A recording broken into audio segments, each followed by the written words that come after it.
Ever since I cheated, my husband's warmth had vanished.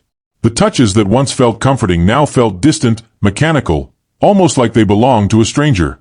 Every attempt I made to hold him, to kiss him, was met with hesitation or cold avoidance. I spent sleepless nights replaying my mistakes, wondering if our love could survive the betrayal. I tried apologies, gifts, small gestures, but nothing softened the wall he had built around himself. I thought it was over, that I had destroyed the intimacy that had once defined us, and that I would never feel his closeness again. I watched him carefully, studying his expressions, hoping for any sign of forgiveness. Even when we shared the same space, it felt as though he was 100 miles away. I tried conversations, gentle touches, and casual attempts at closeness, but each was met with subtle withdrawal. My heart ached at the distance, the coldness, the silence that had replaced the laughter and warmth we once shared. I feared the connection we had was gone forever, replaced by a quiet resentment that neither of us dared fully acknowledge. One evening, desperate to understand, I approached him as he sat quietly reading.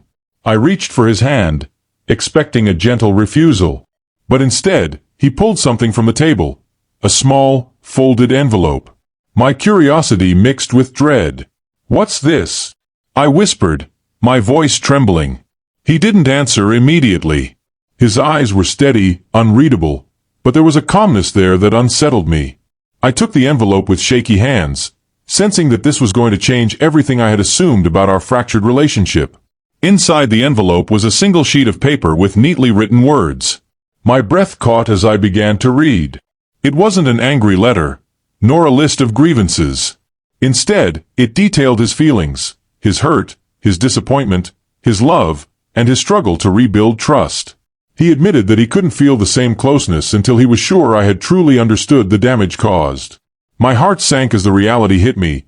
His avoidance wasn't coldness alone, it was a protective boundary, a way to preserve himself while deciding if forgiveness was possible. I felt a flicker of hope, quickly tempered by guilt.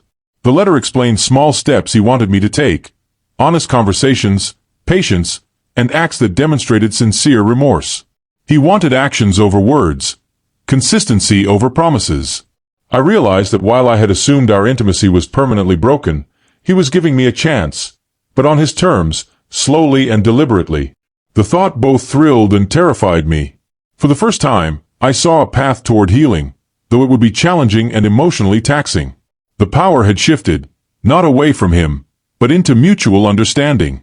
I spent the next days following his instructions carefully. I listened more than I spoke, observed more than I acted, and respected the space he had carved out. Gradually, I noticed subtle changes. A hand brushing mine without pulling away, a shared glance that lingered longer than before, the faintest brush of his arm against mine. Each small gesture made my heart leap. I realized that intimacy wasn't just physical, it was trust, patience, and understanding built over time, and that he was slowly teaching me how to earn it again. Then came the moment that left me completely shocked. One evening, as we sat in silence, he reached for my hand, holding it firmly.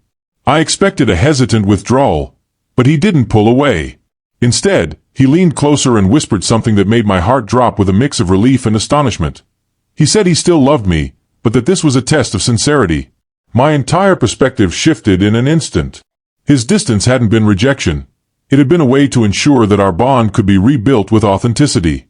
Over the following weeks, we navigated this delicate process together.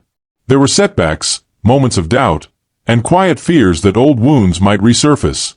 Yet each step of closeness, each shared conversation, reinforced the fragile trust being rebuilt. I understood now that love was more than desire. It was patience, accountability, and mutual respect.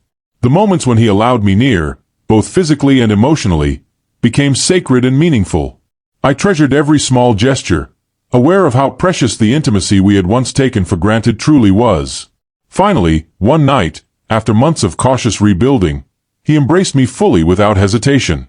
The shock I had felt before transformed into overwhelming gratitude.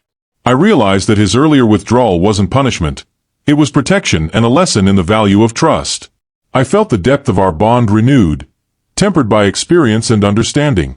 My heart, once heavy with guilt and fear, now felt light, knowing that he had allowed me back into his world, but that I had to honor it every day. That moment taught me an invaluable lesson.